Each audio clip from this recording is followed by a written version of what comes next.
Hi guys, I'm back again today with another video, and today we're checking out Canadians are avoiding the US. Will its economy suffer? So let's see. We've kind of like gotten a little bit of taste about this topic ish, a little bit.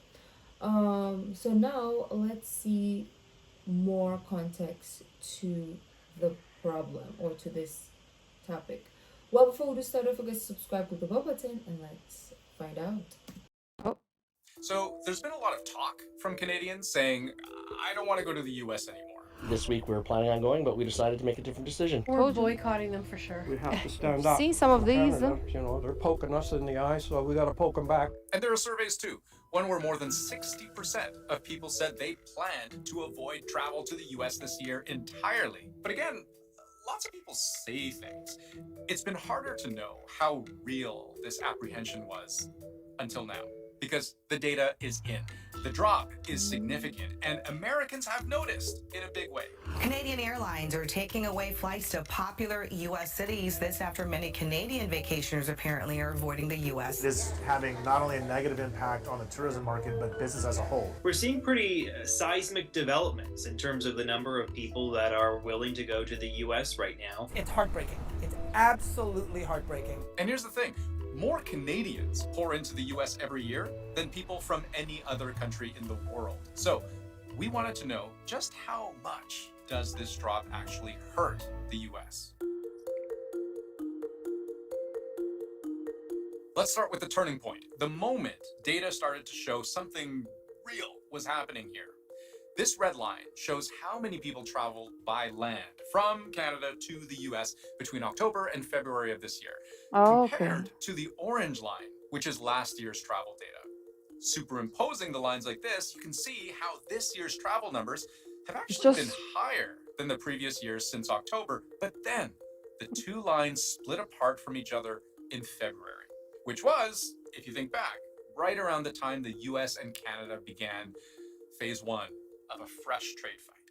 The White House confirming tonight that a 25% tariff on Canadian imports will take effect on Tuesday. Canadians are fully united from coast to coast to coast to stand up for this extraordinary and beautiful country. And brand new Canadian data seems to show this sharp downturn in travel actually accelerated in March, with a 32% drop in Canadian return trips from the US by car year over year, which is also the lowest number of Canadians coming back over the border since 2022, when Canadians really had good reasons to stay home, with COVID testing, vaccine mandates, cross-border quarantine measures still in place. A lot of people obviously voting with their wallets and saying, you know what, we're going to stay closer to home. We're not going to spend our hard-earned money there while we deal with Trump's tariffs and Trump's 51st state taunts. And the drop in Canadians booking flights to the US is pretty substantial too. According to the travel agency Flight Center, 40% fewer Canadians booked vacations to American cities in February, and 1 in 5 Canadians actually canceled their trips to the US over the past 3 months. After I get cancellation emails from my clients, some of whom have been my clients for over 2 decades, I come back to them and like, guys, it's Trump, right? It's politics, it's policy, it's he being mean, and is that why the cancellations are happening? And they're coming back to me. It's 1,000%. 1,000%. It's Trump's policies and politics, and we're sorry. And airlines are noticing, some allocating tens of thousands fewer seats from oh Canada to the wow. US this April. United Airlines even going so far as to cancel a new daily route between Toronto and LA that it had planned to start up in May. So here's where the problem becomes really real, because Canada-US travel was supposed to have been ramping up, right? And as we've been approaching the busiest time of year, the summer months, what happens if this drop keeps dropping? The shock could be big. They'll be missed. I mean, we're gonna feel it a big impact in our pocket end of the season if they're not sure. I was gonna say, like, I thought, right, before, not this term, but last term, last term, whatever. Um, when he was a president, like, I thought, okay, maybe Americans know what they're doing, and it's gonna be good for the economy because what he was like a businessman, right? Or he is. I'm not sure if what's the best, like is it was or is. And he was on like You're Fired, The Apprentice. I really like that show once upon a time. And so I thought, oh, the economy is gonna be great, blah blah blah. I mean, maybe he has his tactics and maybe it will work, but we haven't seen it. And it's not showing that the economy is doing good. So what like do you guys know what his playing cards are? Because I'm curious. Or does he even have any playing cards that he wants to play? Or is he just like dragging this country to the ditch? Let me know in the comments if you know. Because they're gonna be broke. They'll be missed. I mean, we're gonna feel it a big impact in our pocket end of the season if they don't show up this year.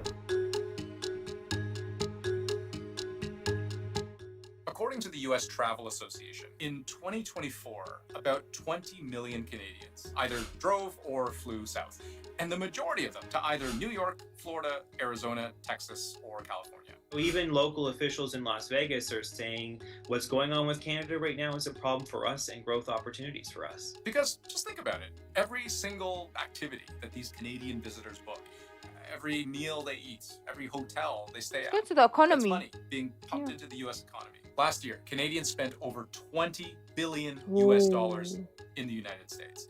That's twice as much as what Americans spent at McDonald's in 2024, and almost as much as what the entire US gym and fitness industry pulls in each year.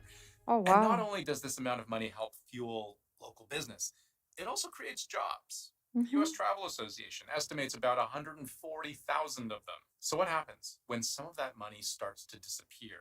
To give you an idea, in I thought there was a like businessman, actual but dollar bills, was it no? 2024, my company grossed $35,000 exclusively from Canadian high school kids coming to New York City for their class trip.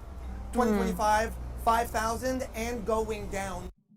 That's why Japan is now more lenient to tourists because their economy went down because they were so strict with their travel policies, and COVID also hit them. I mean, all of us. So after COVID, they realized, oh my God, we're too strict, and then they made it more lenient. And you see how they're picking back up their economy because of tourism. And now US didn't learn from anything, nor did they ever learn. And they're doing the same mistakes, like thinking that they will not suffer like the other countries did because they're almighty America. Like, well, what are they doing with their lives, right? I mean, not all of them, but you know who we're talking about right now.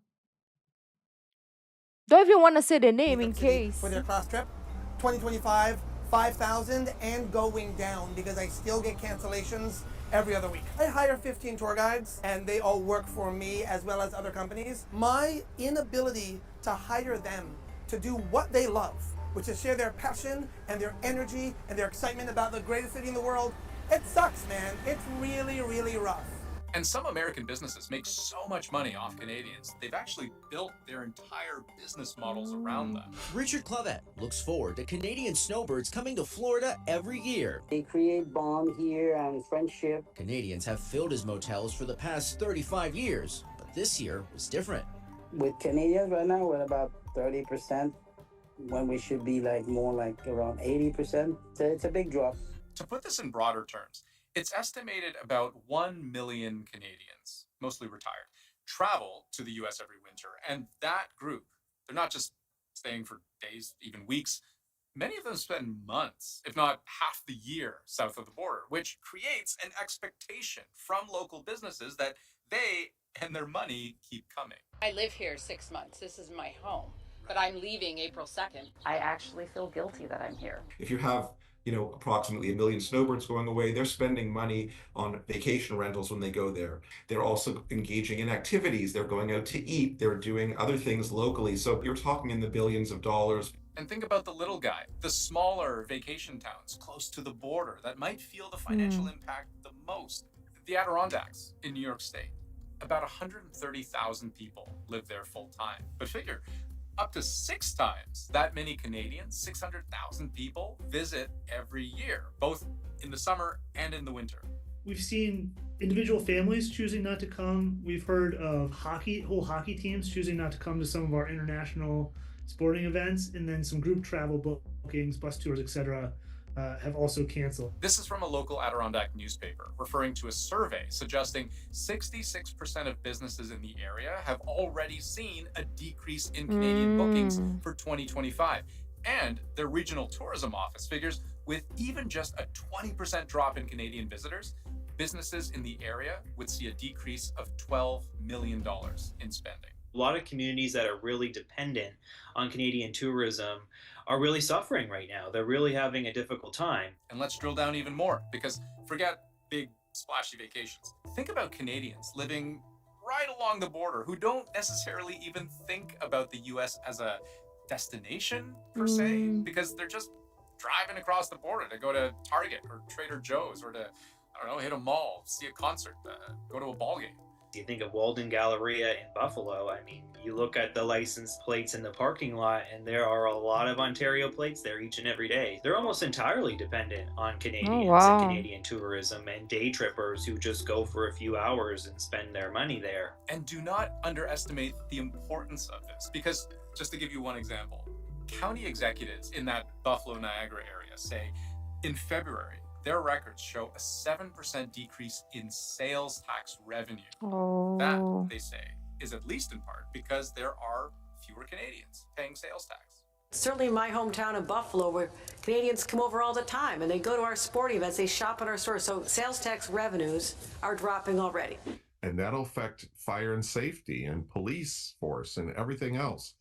Sales taxes in a lot of communities, people don't realize are paid for by tourism. And this is worth underlining because tax revenue might actually be the most meaningful way in which a Canadian travel boycott could affect the United States. So think about it this way.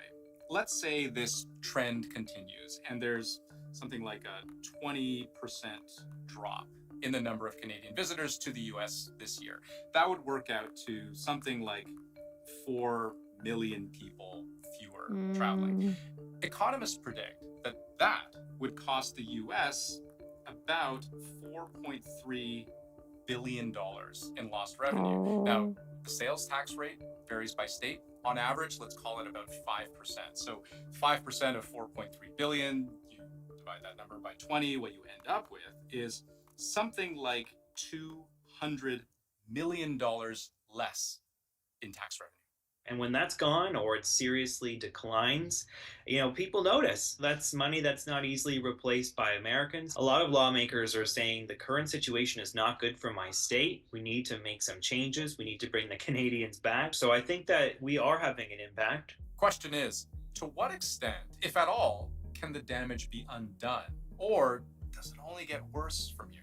Government of Canada has updated its travel advice for anyone going to the U.S. It warns that U.S. Border Patrol has the authority to search phones, laptops, or tablets with no reason. Our old relationship of steadily deepening integration with the United States is over.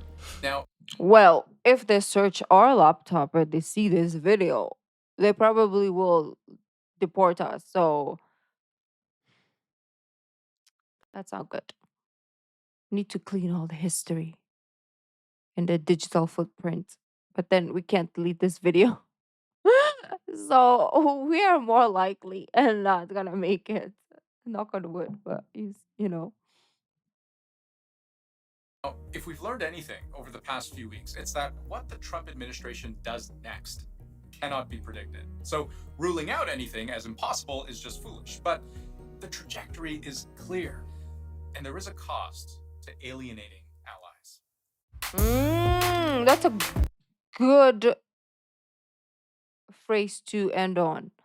Alienating allies. Wow. And that's just Canada. That's just Canada. Imagine like the European countries, Asian tourists as well, African tourists, right? Like, how much are they gonna lose from all those tourists that go to America? Um, and also the fact that they are deporting this person and that person and all the people, who is gonna do the jobs they don't want to do? Who is gonna do all the jobs that they don't want to do? Like, this person is not really, really thinking. Like, I cannot imagine how dumb it is. Like, you're an adult, you are a leader, but you think like a 5 year old. Like, I do not understand that. It doesn't make sense at all. But, anyways, I'm gonna shut my mouth because the reason we don't want to say too much because you never know. And yeah, let me know your thoughts in the comments. I'm super intrigued to hear you guys' out. And if you're from Canada, let me know. Or wherever you're from, just let me know if you want to add to this video. If he missed out something, let me know down in the comments. Thank you guys for joining, and I'll see you in the next video. Bye.